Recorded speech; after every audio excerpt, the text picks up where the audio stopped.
have our first guest. Well, first off, thank you all for having me on this show, ladies. I'm super excited to be here. I have a background in fashion design and overall just building communications. Like, I feel like a lot of people don't know how to tell a story when it comes to their brand. And so that's where someone like me comes in. So, what is the best social media for a fashion brand just starting out? There's two, and they're obvious ones, but the first one, of course, is Instagram. That's really good for anyone starting out. TikTok, just because what's happening now is that people want to see things in a quicker time span without having to feel like I'm sitting there too long. Like, for example, if you go on Instagram, obviously you get caught and you're like scrolling. Depending on what your feed is like, you may not see how somebody got from point A to point B right away. You may just see like the glory pictures. Instagram tells the story from the perspective of, I've already made it. I'm already successful. You're going to believe whatever I want you to believe via Instagram. Right. Whereas TikTok makes it feel a little more like, oh, this is doable. You were able to make this in 30 seconds, right? Even though we know that's not realistic. With TikTok, I can see somebody's stuff from China or whatever. Next thing you know, it has like 14,000 views. So I would say TikTok is a great way to start. I mean, what do you think is the demographic for TikTok? Honestly, so starting off, TikTok was really for the younger demographic, but I've seen DJs come across a man, he has to be in his like late 70s, and he gets on TikTok live and he plays all of his old records, and like people tune in and they watch and they like it and they listen to it because, you know, you just don't know what everybody's vice is. So I don't really think you have to be in a certain age. Now, yes, there's young stuff on there, but there's also a good window for you to capture every age group of people on TikTok. What about Threads? I've gotten on there enough to see like, okay, this is just like Twitter. I don't think it's bad. I actually think it's kind of genius in a sense because I'm going to take advantage of my competitor and then I'm going to name it after something that people constantly live in, right? You live in your text thread all the time. When you're talking to people or your email thread, like when you're going through certain things. And now that, you know, on a political standpoint, Twitter is in the hole with Elon Musk. Yeah. It's like, ooh, I can kind of take advantage of this and go a little further. So I feel like Threads is still in an up and coming early phase where people are like, do I want to leave Twitter? Do I want to go to Threads? You know, so you can still reach a good target on Threads because people are actively on it. But it's like, will it ever be Twitter? So that's why I was saying Instagram is a little harder. It's like goals. Like, you know, people like, oh, these are my relationship goals. That's my dressing goals, my status. She has the career I want. He drives the car I want. And so when you're trying to capture people on Instagram, it's not like a facade. Like you need to be able to build yourself and present yourself in a lifestyle that people are going to envy enough to where they want to follow you, to where they can find a way to replicate exactly what it is that you're doing. What does your company do? I will help build out marketing plans for your business and social media strategies to boost customers, emails, Instagram, social media, and just building up your engagement because that's really all about it. Do you do any other things with branding? I'm also a graphic designer. I enjoy the idea of helping you curate what your brand identity is because I feel like a lot of people don't know how to identify themselves, let alone identify their brand. So they'll try to sell you into something, but are like, hey, this isn't sticking with my customers. And it's like, well, your customers don't know how to identify you, so they're not going to stick around long enough to help you figure that out. You got to constantly be able to keep up with the trends. I hate being trendy, but at the same time, when it comes to like social engagement, you have to be trendy. For example, like I may see a picture of someone and be like, you know, I don't understand why this was worth 250,000 likes. But then I realized like, okay, you know what? Her background is aesthetically pleasing. This looks really good. Maybe she has on like a new designer brand or that's super trendy, right? And like the it girls like this. And she's capturing a certain target audience of people that are like, oh, I like those bags. I like the shoes. I could see myself dressing like this or having lunch in a cafe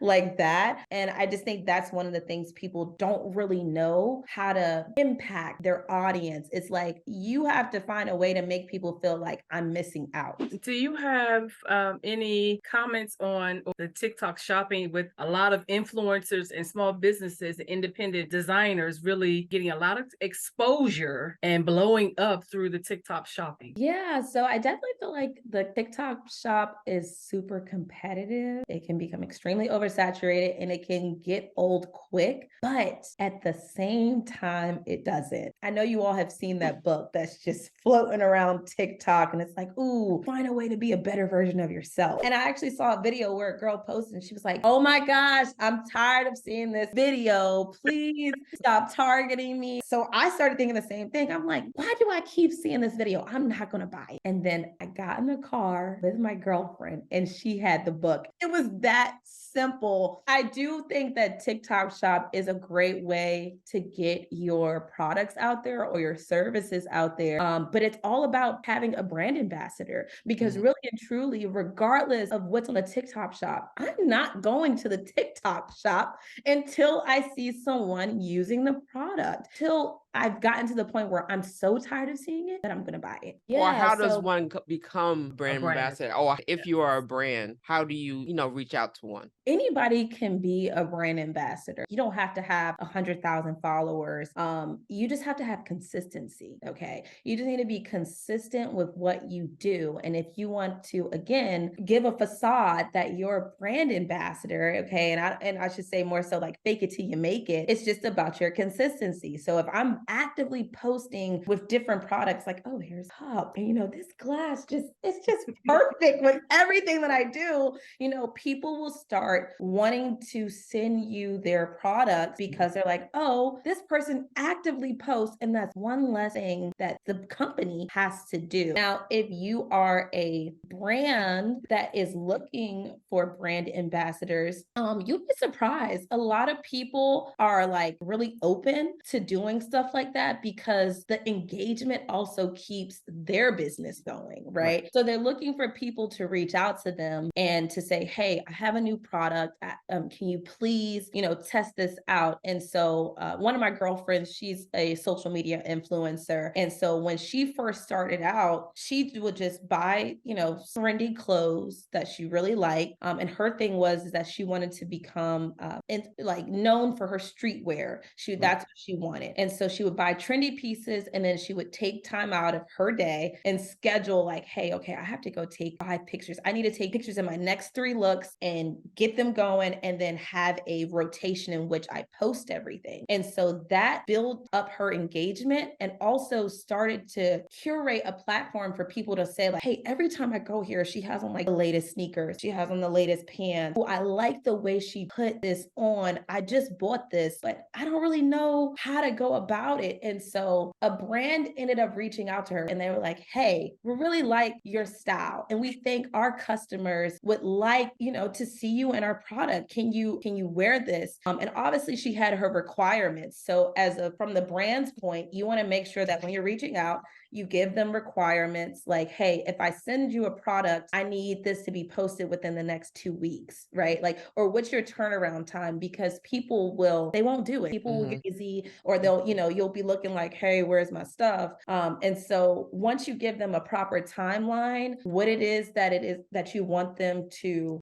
wear or what service you want them to boost, then they'll respond back to you. And sometimes, I'm not gonna lie, a lot of people will do it for free because they get the engagement. And then there are other people, if they have a really high following, then obviously they'll probably ask for some type of currency, some type of paid promotion or things like that. What made you go into this opposed to, straight up fashion?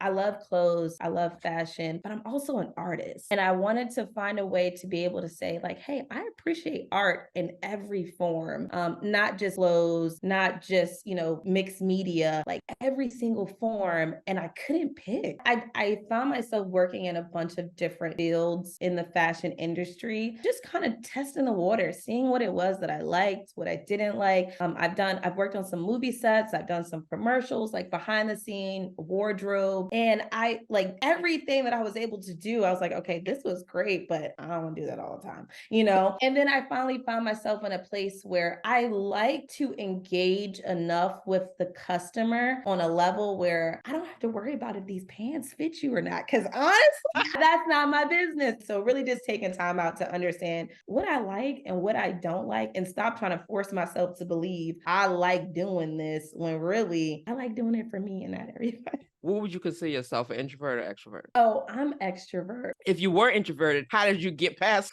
wanting to talk to people? But that is a thing though. That is a Yeah. real thing. And especially now, there are so many people, especially in the Black community, that suffer from like anxiety or just overall like low self-esteem and confidence, or not even wanting to like truly engage. But I do think it comes back to the idea of identifying yourself, right? Mhm. Like who you are on social media does not have to necessarily be all of you. What really sets introverts apart is that if you have a niche, it won't matter about the engagement because you'll just do it because you're passionate and you Right. like it. And so you're not looking for people to like it. Like, you know, I'm not looking for you to come and like give me 100 hearts on this.